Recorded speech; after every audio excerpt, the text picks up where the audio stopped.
For the first time, older drivers now have the highest death rate on Australian roads, and the car yards are still steering them straight to a 50 grand SUV they need both hands to climb into. 6 cheaper ones behind it fit them better. Nobody's buying them. That's why you should. Number 6. The Hyundai iX35 2010 to 2015.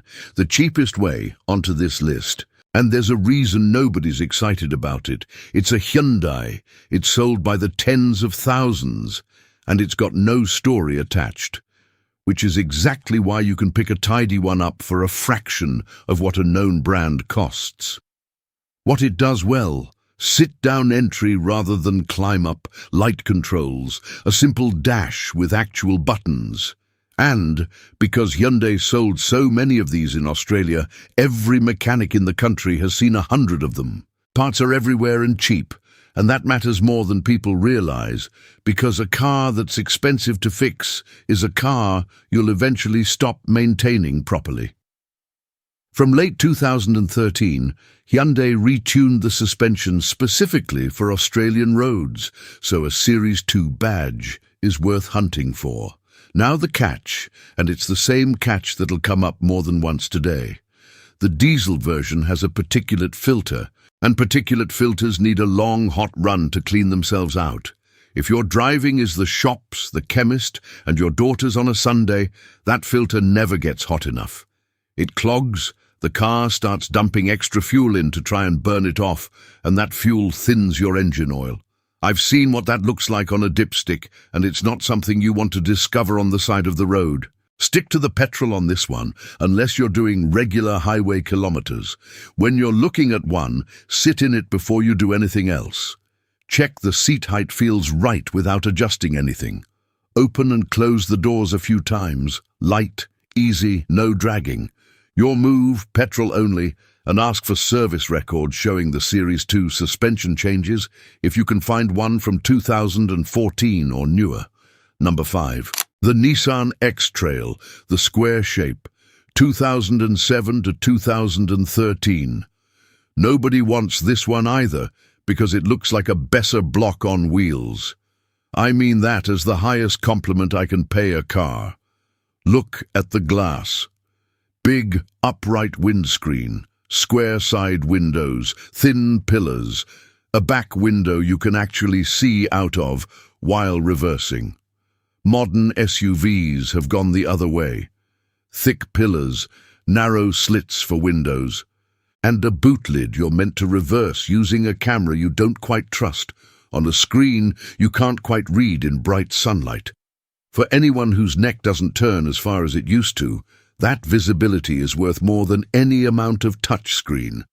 The doors open wide and square, the seat sits at about hip height, and the boot lip is low, which matters enormously if you're lifting shopping or a folding walking frame in and out on your own, without anyone there to help.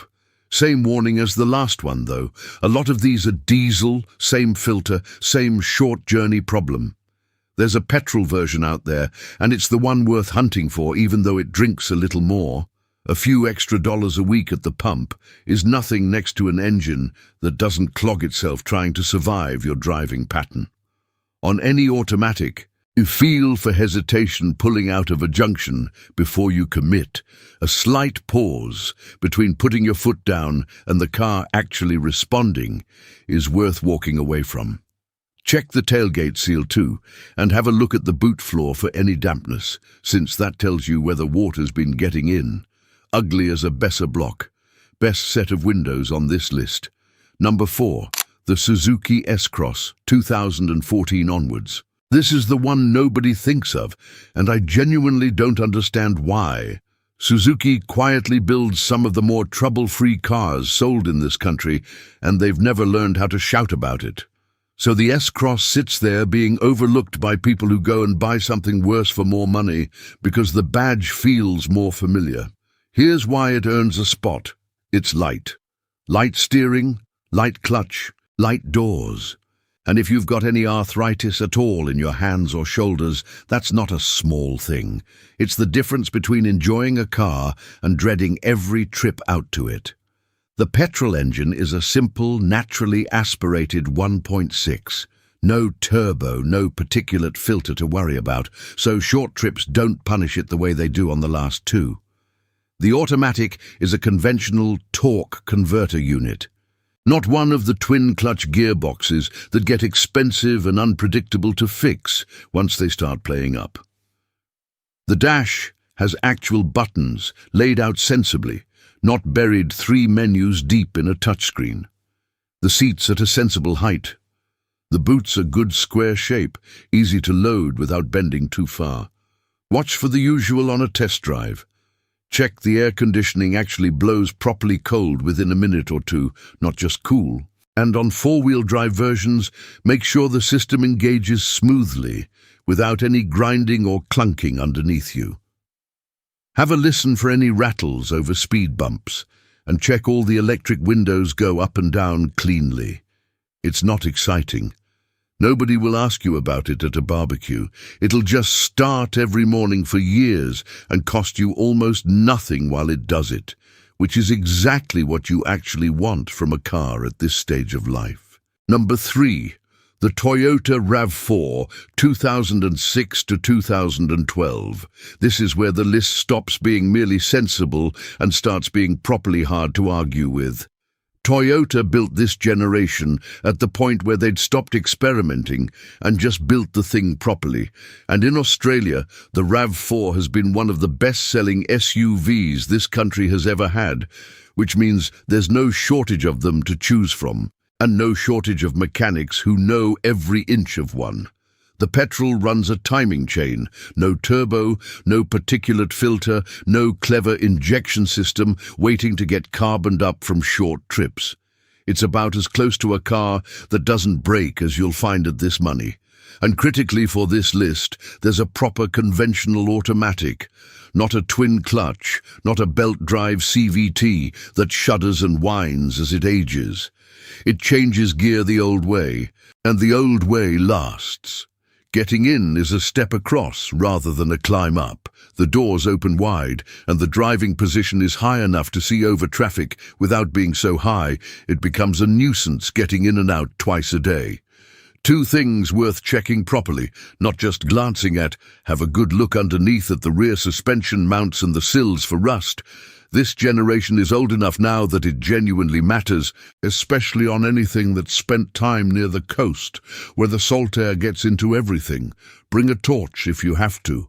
And if you're looking at the version with the side-hinged rear door rather than a lift-up tailgate, try it in a tight parking space before you commit, because it swings out a long way and can be a proper nuisance in a supermarket car park. Boring? Completely. That's the entire point. Number 2. The Honda CR-V 2007 to 2012. I want to talk about the doors on this one because it sounds like a small thing and it absolutely isn't. The front doors open almost square to the car. You don't have to fold yourself around a half-open door to get out. You swing your legs out and stand up the way you would from a dining chair, both feet on the ground before you push yourself up. If you've had a hip done, or you're waiting to, that's the single most useful feature on any car in this video, more useful than anything on a spec sheet.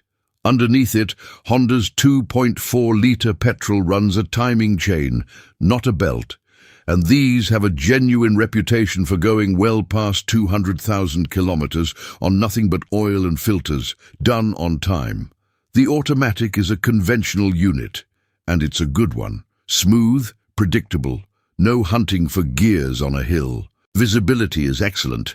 The pillars are thin by modern standards, and there's a proper tailgate with a low lip that doesn't ask you to lift shopping bags up to your chest.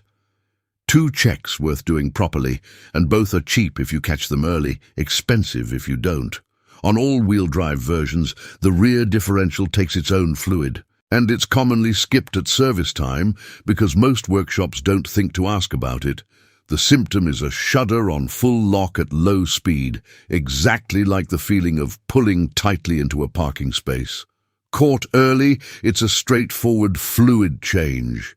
Ignored, it turns into a differential replacement.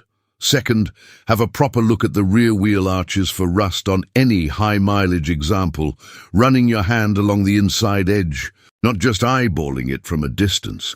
Otherwise, this is very hard to beat, and it's the closest thing on this list to a car you can simply stop thinking about. Number 1. The Skoda Yeti, 2011 to 2017. Some of you have already switched off because it looks like a shoebox. Stick with me, because there's a reason the people who own these won't shut up about them. Skoda built the Yeti as a small, tall, square car with enormous windows and an upright seat. At the exact moment everyone else was building low, swoopy things with letterbox windows you can barely see out of. It was out of fashion the day it launched in Australia in 2011, and it's out of fashion now. And it is, without much argument, the best car on this list for an older driver on a budget. You sit down into it, not up into it.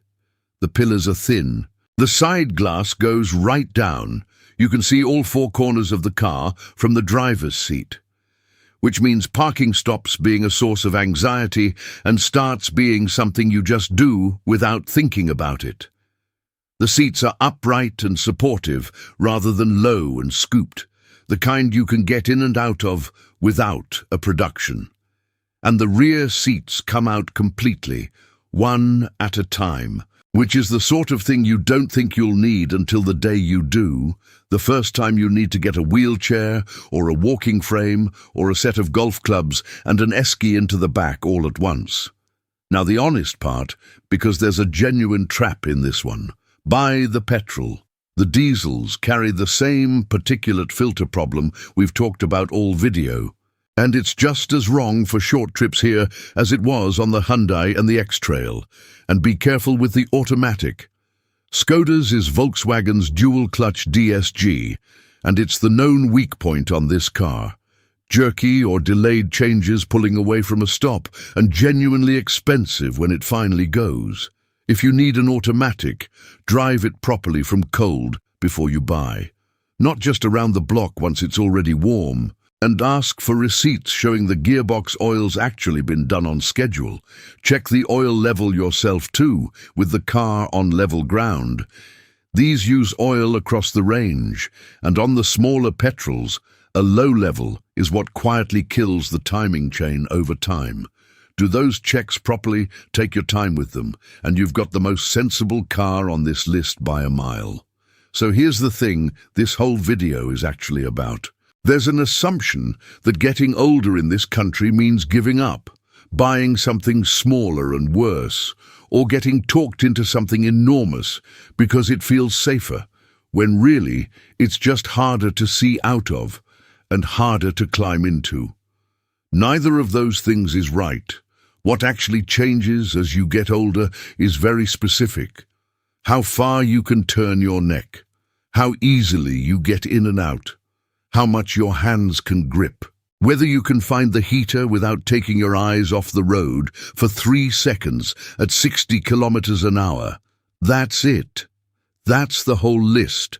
It's not a long list, and it's not complicated, but almost nothing on a new car yard is built around it anymore. And the industry has spent years making new cars worse at every single one of those things, while charging more for the privilege.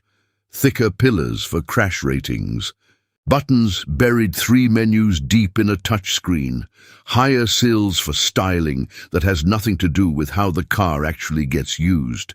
The cars in this video were built before all that started happening. That's not nostalgia talking, that's just what was available then, built to a different set of priorities, and mostly isn't now. Quick run back. 6. The Hyundai iX35, cheapest way in, petrol only. 5. The Nissan X-Trail, looks like a Besser block, best visibility here. 4. The Suzuki S-Cross, light on everything, no filter to clog. 3. The Toyota RAV4, chain-driven, proper automatic, hard to kill. 2. The Honda CR-V, those doors, and an engine that just keeps going. And 1, the Skoda Yeti, Buy petrol, watch the gearbox, and nothing else on this list comes close. Here's how these 6 got picked. Not 0 to 100. Not badge snobbery. Not what a car magazine tells you to buy. 3 things that actually matter to an older driver, and that no salesperson on a car yard will ever bring up. 1. How you get in and out. Seat height, door opening, something solid to hold onto on the way up. Not ground clearance, not approach angle, none of the numbers a brochure loves to print. The actual physical act of getting from standing on the ground to sitting in the seat, and back out again, dozens of times a week for years. 2. What you can actually see. Thick pillars and tiny mirrors have ruined visibility for older eyes, and it's the single biggest complaint I hear from anyone over 70 who's test-driven a new SUV. Not the technology, not the price, the fact that they genuinely can't see out of the thing properly.